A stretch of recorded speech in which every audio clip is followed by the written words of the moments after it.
What's up guys, and welcome back to another episode of Career Mode. It is episode number 46, returning today with the season finale, where we'll have the Europa League final against SC Braga, our first final of the save, going for our first major honour of the save, winning the Europa League for the second time in Ipswich Town's club history after they won it back in 1981, and we had a Premier League final today away against West Ham, where we're locked in second on the back of 2 draws in our last 3 games. Arsenal, our Premier League champions, so of course that was basically a bit of a formality. So, 2 games to play in the end of the season, but of course one of far more importance than the other. This is it, our first ever final of the save. It's taken us a long time to get there, but finally here we are. We are playing at Dortmund Stadium. Interesting indeed. Dortmund Stadium against SC Braga, who we faced way back in match day 1 away in Portugal and beat them in the Europa League phase opener, and now we take them on in the grand final. So in terms of the team, we've got some tired legs out there because of course it's getting played on Wednesday night. Of course the captain will start, Anafia will start, Christiansen will start. I think I might take Wharton onto the bench though for Gibbs White. But that might well be it, you know. No, Hassan's got to start. Hassan's got to start after what's been a great run for him in Europe. Other than that, I think I'm okay with the team. There are some tired legs out there. We are missing 3 of our players through injury, but I believe we'll be okay, even with a few tired legs. So, yeah, let's jump into it. It is our first of the 2 games. It is Braga in Germany in the Europa League final as we go for our first honour of the save. I can't believe it's taken this long, but here we are. First final, 5 seasons in, as we go for the Europa League. Come on, Ipswich Town.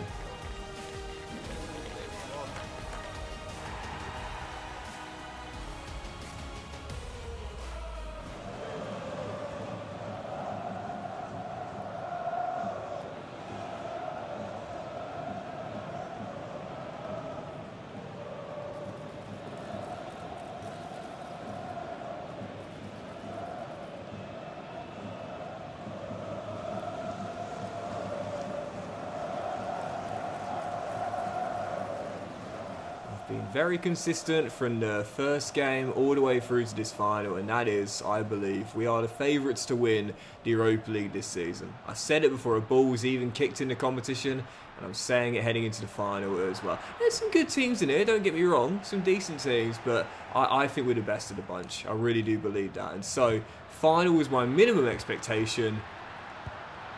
But I still want to win it as well. Braga, however, off to a fast start, 11 minutes in, getting our first shot on target. That's what you got to do as an underdog, man. Show you're not fazed by the pressure. You believe you can pull off a shock. Good save by Bulka, still 0-0. I'm not saying this is going to be a formality. Absolutely not, especially with some tired legs out there. But, yeah, Braga starting off strong. Starting off very strong, and should have got a goal up too. Oh, well. Good start from SC Braga. And Ipswich Town stumbling out the blocks a little bit to begin this final here in Dortmund. There's a long way to go. That's a poor pass there, we'll get it back. A long way to go. You don't want to leave it too late though before you get first proper chance as a favourite. And we might get it right now. Adley takes it on early and he's denied. And Braga will clear, but a bit of a half chance there.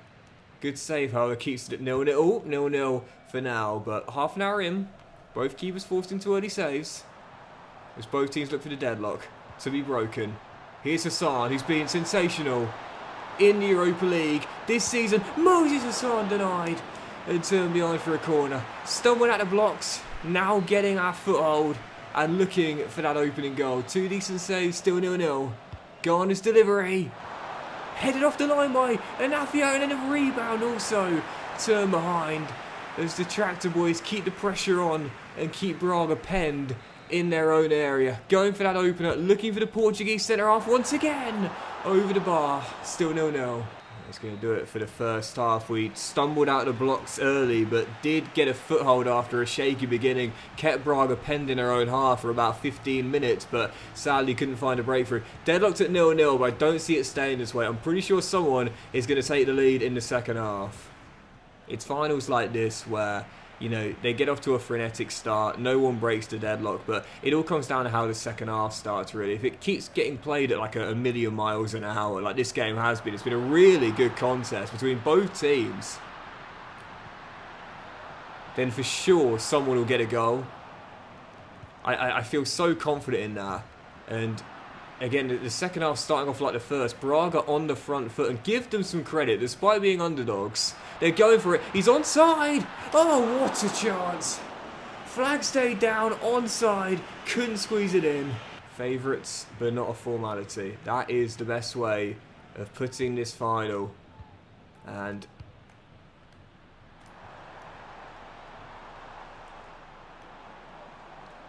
as we still wait for that first goal tonight.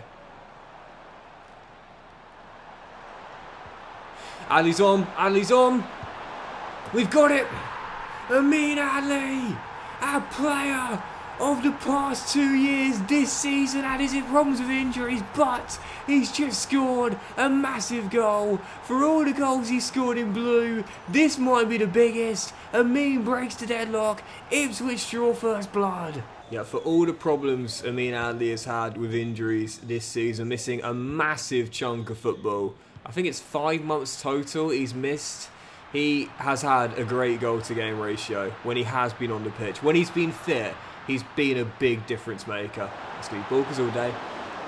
You know, 4 in 5 in the Europa League. I think it's 9 in 13 in the Premier League. And as he finds Hassan, it should be 2. It will be 2 as he pegs it back for the dagger. Even with 19 to go, that will do it. And Amin Ali gets his second.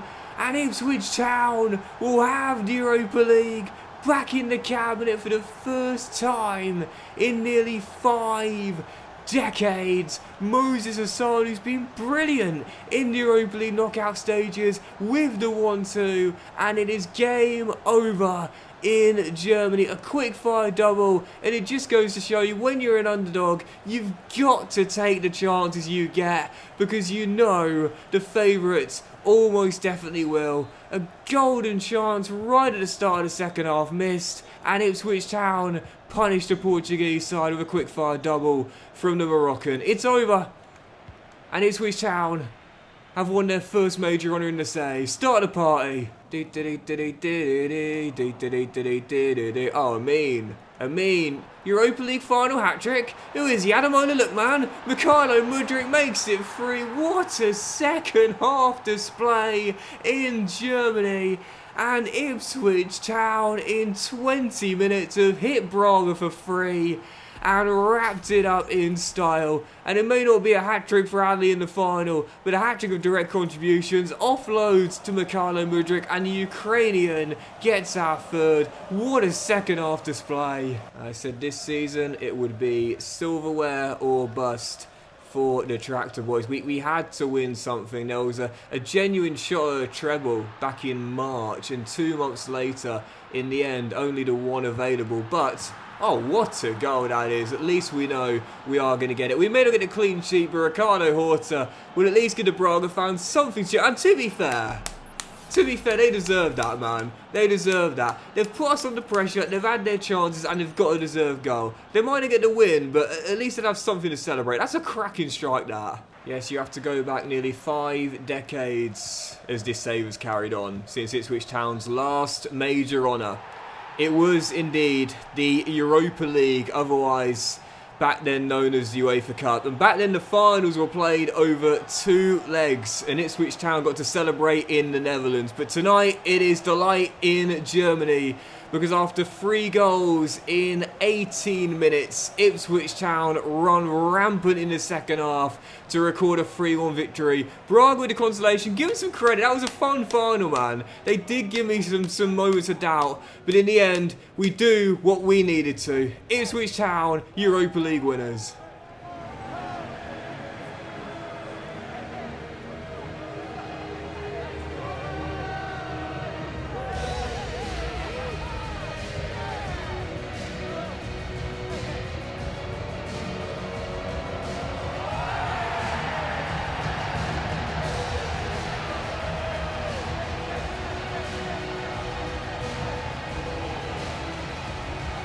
Yep, it is 4th major honour in club history for Ipswich Town. They've won 1 Football League First Division back in the 1960s, that's pre-Premier League era of course, an FA Cup, and now 2 UEFA Cup/Europa Leagues, and most crucially, our first to the save. It took 5 years, but we got there in the end. First major honour to save after reaching our first final as well, and we did what we needed to do. Getting the job done. To be fair, what was a shaky start, to be fair, both in the first half and the second half. We easily could have been a goal down at the start of both halves had Braga's finishing been a little better. So we might have ran out 3-1 winners, and I'd probably say deservedly so too, but certainly wasn't as straightforward as I was predicting pre-game. Absolutely not. Give Braga some credit for that. So there we go, major honour in the cabinet. Absolutely buzzing with that, and that's a real psychological weight lifted off the shoulders as well, knowing we finally got our first to the save. It took a bit longer than I was hoping, but we got there in the end. And so for the Premier League final day, it is West Ham away, but of course there's nothing to play for either side. We've already locked in second, and I don't believe West Ham. No, they can finish above Manchester United for 7th in that Europa Conference League, but they can't get Europa League football now. And as for the bottom 3 heading to the final day, Palace could get relegated, but only Leeds can leapfrog them. They need to win, and Leeds will. Leeds need to win, and Palace will have to lose. But I'm going to simulate the final day. My first simulation of FC Korea. And you know, I get asked sometimes, you know, Doxy boy, why do you never simulate? Like, why do you play all the games? I've mentioned this before, as we can't have anyone win the Golden Boot, we can't have anyone win the assist title, and Bulka's already wrapped up the Golden Glove with 23.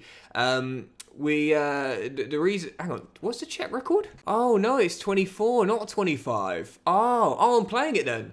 I'm playing it. Okay, I want to get Bulka. I want Bulka to equal the record. I for some reason, I always think Czech kept 25 clean sheets, not 24. But no, the record is 24, so I'm playing it then. So what I was going to say is, sometimes people ask me, they say, you know, Doxy, why do you play every game? Why do you never simulate? It really is just personal preference. And I say this all the time. I don't like gatekeeping in any community. And my personal opinion on this has always been the same. If you want to simulate every game, simulate every game. If you want to simulate some games, simulate some games. If you want to simulate no games, simulate no games. To me, it's all personal preference.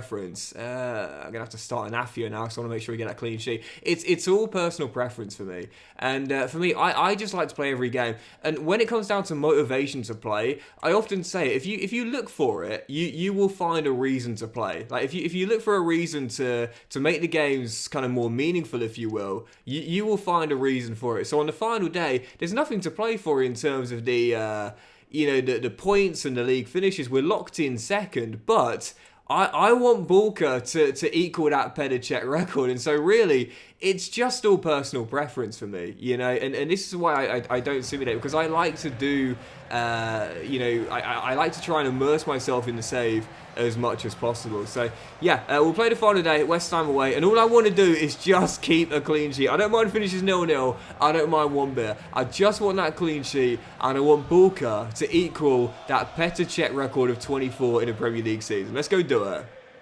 Yeah, I've told this story before, and I'm sure my brother won't mind me saying it, but like, this is how I play the game. And for others, they wouldn't care about this sort of thing. And, you know, my brother, for example, is a great kind of case of this. Like, he only gets like 2 or 3 hours a week to play video games. You know, he doesn't get that much free time.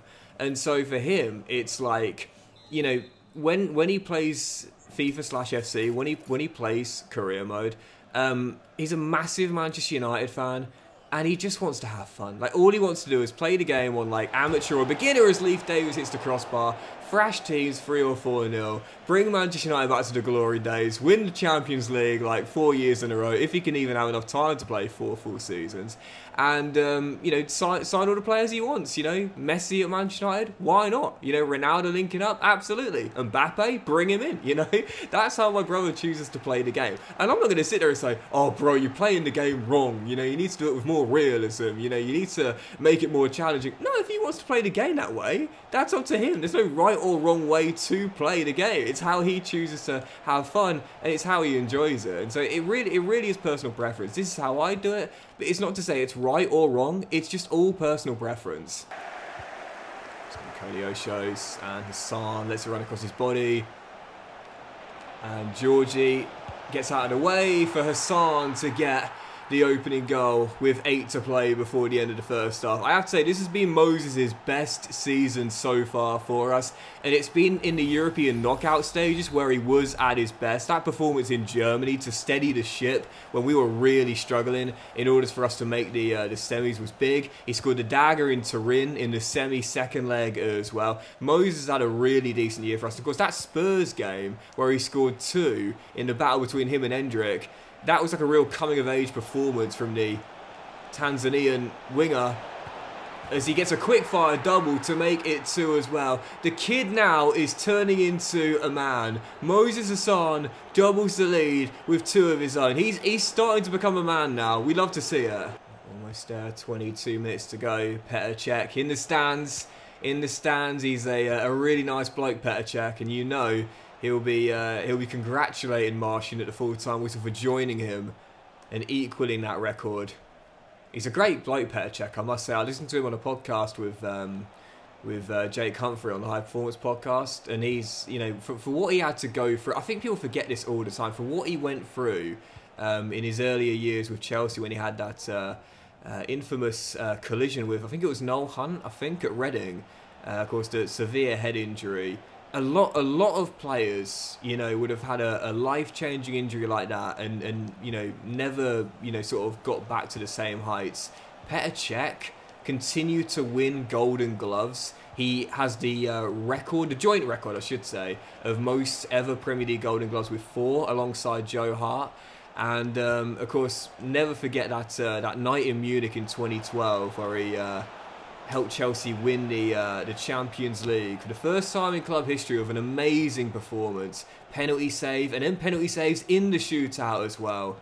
Fair play to Petr Cech, man, to come back from what he came back from. I often say this, there are certain players in the Premier League that are like legends of the league that never actually really get like mentioned in the first kind of like names you throw out, but Petr Cech for me should always go down as that. And not to mention, he wasn't that bad for Arsenal when he joined the Gunners as well. And tonight he's got company as most clean sheets in a single Premier League season. It no longer belongs to the Czech Republic keeper. It is jointly held between him and Marcin Gorka.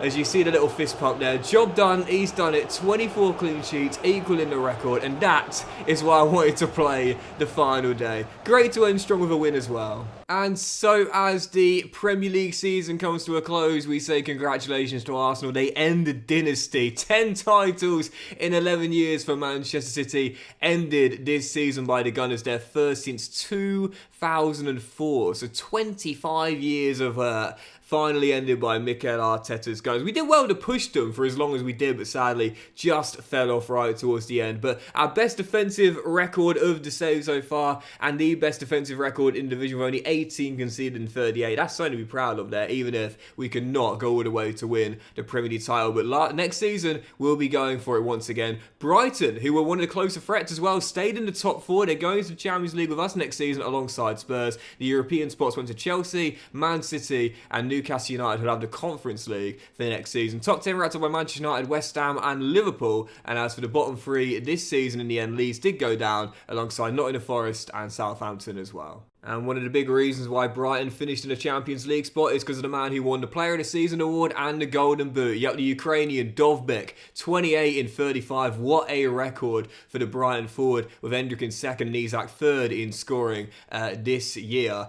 Yeah, we were a low-scoring team once again this year, as we often were. And, of course, we had injuries to all 4 of our strikers at certain points. Where you look at the ratio there for Ian Adley, 12 in 17. If he would have been fit, based on that pace there, he would have been top 2 for scoring and possibly could have won the Golden Boot as well. Sadly, I guess we'll never know if that would have happened or not due to the injuries this season. As for this title, Alex Bain are winning it with Spurs, 15 in 38. Dovbyk was also top 5 in scoring as well there. Adam Wharton also made the top 10 for us with 7 in 23. He was a really good pickup coming in from Crystal Palace. Washington was also top 15 with 7 in 20. And James Garner, 6 in 25, made the top 25, as did Georgie with 6 as well. And as for the Golden Glove, like we saw there on the final day, it's why I played it. I wanted to equal the record, and we did it. Petr Cech now has company for most clean sheets in a single Premier League season. Marcin Bulka, back-to-back Golden Glove winner, and now record equaler with 24 in a season. And just before we find out who won what in the other cup and European competitions and the leagues as well, we see two youth players are unsettled. One is Khan, that is the young Fijian winger, so definitely going to give him a pro deal. And who was the other one who wanted a scholarship? Oh, Donald Davis. That's the young striker, I believe it's from the Trinidad and Tobago as well. So yeah, I like how from the nations we've been scouting alongside England, we've got like a token player from every nation. Georgia, Trinidad and Tobago, Fiji, of course, from Tanzania, we've got Moses the Wonder Kid. But yeah, both will get pro deals, and hopefully no one else asks for any to end the season off. And so, as you take a look at some of the other competitions around the world this season, well, we knew the Carabao Cup this year was won by Newcastle, beating Manchester United in the final. And as for the FA Cup, we were, of course, knocked out in the quarterfinals by West Ham, who made the final themselves, but it's a domestic cup double for Newcastle United. Fair play, Mr. Eddie Howe. I was reading he didn't actually get approached by the FA for the England manager role. I don't know whether he would have took it or not, to be fair. He seems quite comfortable with Newcastle. But anyway, as for the Conference League this season, it was an Atalanta-RC Lens final where the Italians ran out winners to win Europe's bronze competition this season. And of course, you saw us win the Europa League earlier today for our first major honour to save. And for the Champions League, going back into it for next season.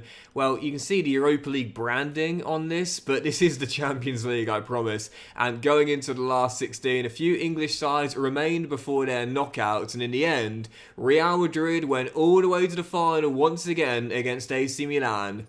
But for the second year in a row, came up short. Yep, AC Milan beating Real Madrid in the final to win the Champions League. As for the other leagues, starting with the Championship, well, after 2 years outside the top tier, Everton are heading back to the Premier League as champions of the second tier. Luton in second, and the playoffs will be Burnley, Bristol City, Hull, and Norwich. Honestly, we haven't seen Hull or Bristol City in the saves so far, so either of them going up, I wouldn't mind, but I want Norwich. I want Norwich again, man. I want those East Anglian derbies back in the top tier as Norwich are going into the playoffs again. As for League One, the Posh and Pompey, the automatic promoted teams, with the playoffs being Sheffield Wednesday, Derby, Blackpool, and Rotherham United in England's third tier this season. And as for League Two, the top three, Stockport County, Fleetwood Town and Burton Albion in the playoffs, Bradford City, Doncaster, Salford and Northampton Town. And the team bottom of the Football League this season, Cheltenham Town. Second year in a row, I think. As for Ligue 1, very rarely do you see a surprise here, and you won't see one this year either. PSG 16-point winners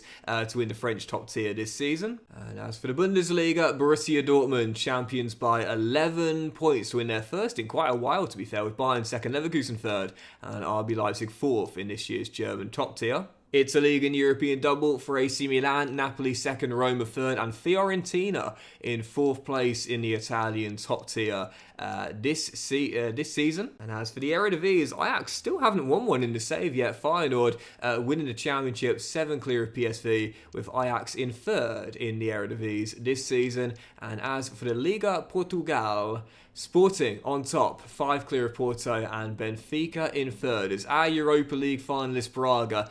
I'll have a soft spot for Braga throughout the course of the save now, because that was a fun save, fun final out, finishing in 6th this year. As for the Scottish Premiership, Rangers champions by 3 points, or so we assume. Again, it's the end of the first phase, but we just have to assume the team that was on top ended up winning the whole thing. And as for La Liga this season, Barcelona champions, 9 clear of Real Madrid, Atletico in third, and Sevilla in fourth as Girona narrowly missed out on returning to Champions League football. And the final two, Turkish Super League, Fenerbahce champions, 2 clear of Trabzonspor, as I think Mourinho's now won it back-to-back. I'm pretty sure they won it last season as well. And as for the MLS, as we know, just getting started here, but right now it's FC Dallas who have jumped out to the quickest start in the MLS this season. I swear the MLS, it's always different every single year. Like you can never know who's getting off to the better start. It literally could be any of the teams in it. And so just before we take one final look at the squad, this is an interesting one. You very rarely get a manager offer at the end of a season,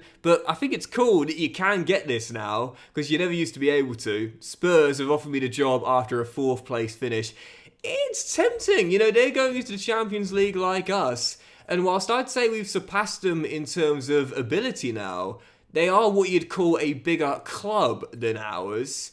But I think with the way we've risen, Ipswich Town, in the past couple of years in particular, yeah, Spurs may be a bigger club than ours, but we are right now, I would say, the better team. And after winning Ipswich their first major honour, returning to the Champions League, pushing Arsenal so close, I'll call that a step sideways in my career, but I'm not ready to abandon the project at Portman Road until I've taken them to where I want to get to. I appreciate the offer, Mr. Levy, but no, I'm turning it down and I'm staying here at Portman Road until we get what we want. And that is Ipswich Town, a Premier League and a Champions League as well, because we're going for it next season, no doubt about that, after winning the Europa League this year. Oh, you look at the team, like I said, this is an unreal team, man. It is 5-star in its own right. It is quality throughout the first 11. There is no weak spot at all. We're very close to our first 90 rated player in the club captain, Leif Davis, as well, and the squad's gotten stronger in depth as well. At the end of the season, I always assess the team and I think to myself, right, where are we going to look to strengthen in the new season? Honestly,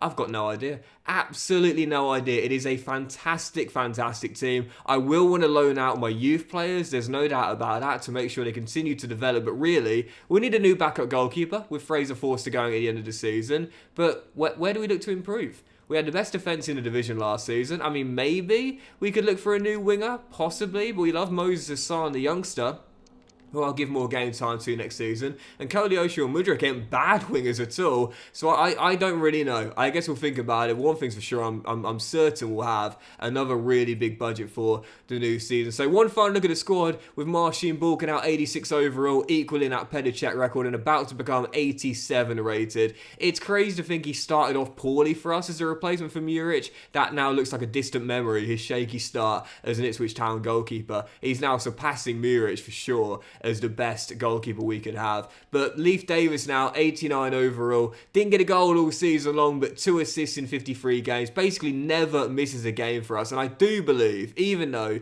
he looks like he's capped out here, he'll start growing again from next season and we'll get him to 90 overall. I believe he'll become the best left back in the world right before he hits 30 years old. Luke Wolfenden's going nowhere, born in Ipswich, staying here. Jacob Greaves, I'm not too sure he'll return for the new season, signed an extension in the summer, but he's now I'd say 4th choice centre-half, because I prefer Jake O'Brien to Greaves, to be honest here, but I guess we'll see. But for O'Brien as well, I think one of these two will go. I'm not sure who it will be, Jake or Jacob, but I think one of these two will probably go in the summer. I guess it depends whether I want to sell the left footer or the right footer. First season for Gonzalo Inacio, and like Balkan, like many of our signings recently, to be fair, he started off a bit shaky, made a couple of mistakes in his first few games, but really turned it around. He scored a couple of big goals as well, 3 for this season, and a really important member of our strong back line. I want to keep Ben Johnson as well. I like him as a squad right back too, but I don't know if Harry Clark will be coming back with only 12 months on his deal and only 1 appearance all season long. Same with Nathan Patterson as well. He's got 2 years left in his deal, but not sure he'll return for the new season. For Christiansen, he definitely will. 2 goals in 44 games. We've turned him into one of the best right backs in the league, and I'm definitely keeping Dane, no doubt about that. It's so funny to think he started off as a left back, now he's become one of the best right backs in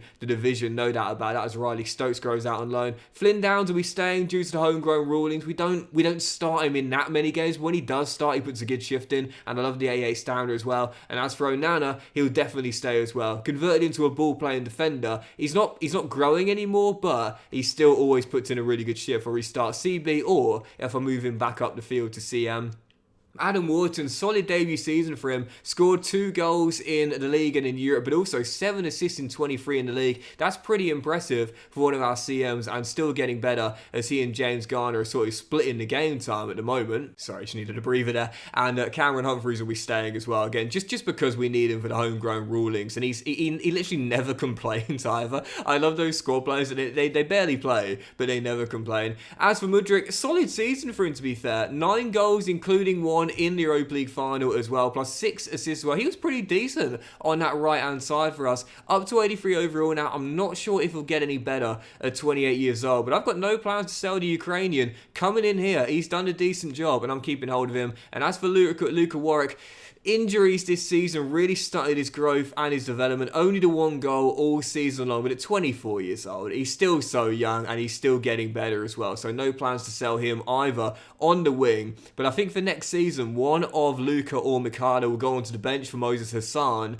Based on the stats, you'd probably say it should be Luka playing half the games due to injury, but I guess we'll see. As for Bate, whether he returns for the new season, I don't know. Only 12 months left in his deal. Came in January back in season 1, but just couldn't keep himself fit due to the injuries. But whenever he plays normally in garbage time, he doesn't really do anything wrong. He never complains. So I'd like to keep him for the squad, but I guess we will see. Same with Dazelle, just here for the homegrown rulings, but we'll probably keep him. James Garner, 2 goals and 6 assists in 25 games. Like I said, with Adam Wharton now, he's kind of splitting the game time with the ex-Crystal Palace midfielder. So yeah, it's hard to rotate them both at the same time alongside Morgan, but I like them both, so I'd like to keep them both. And David Hassan has grown all right at Nottingham Forest, now up to 75 overall, even though he barely played at all this season.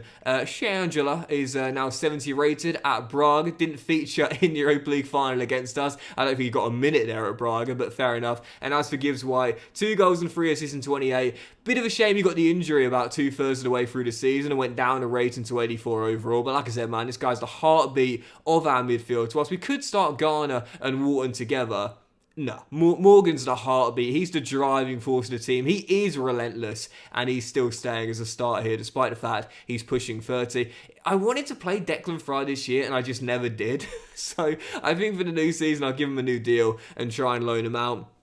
And for Hutchinson, like Luka Warwick, and like Adley, injuries this season, stunting his game time, but 79 overall as a winger. We're kind of overloaded on the wings. I do feel like someone is likely to go in the summer, and if I'm being honest here, I think it probably will be Amari. I like him a lot, but I guess we'll see. But as for the wonderkid Moses Hassan, his best in pro football so far. 4 goals and 3 assists in 22, but it was in the Europa League where this guy excelled. It shows he's capped out, but I'm sure he's going to restart his growth for the new season also, because he's only 21 years old, 81 overall now, and he scored some big goals this season. In the Europa League, that was where he excelled. That night in Frankfurt where he steadied the ship for us. The Germans cut the lead to 1, and then he got a goal to give us a 2-goal cushion and then set up the dagger as well. It was Europe where he really excelled this season, and for next year he's going into the Champions League with us and going absolutely nowhere. I'll try and loan out Khan in the summer, same with Malcolm Allen and Ocampo, the youngsters as well, who by the way is an exciting prospect.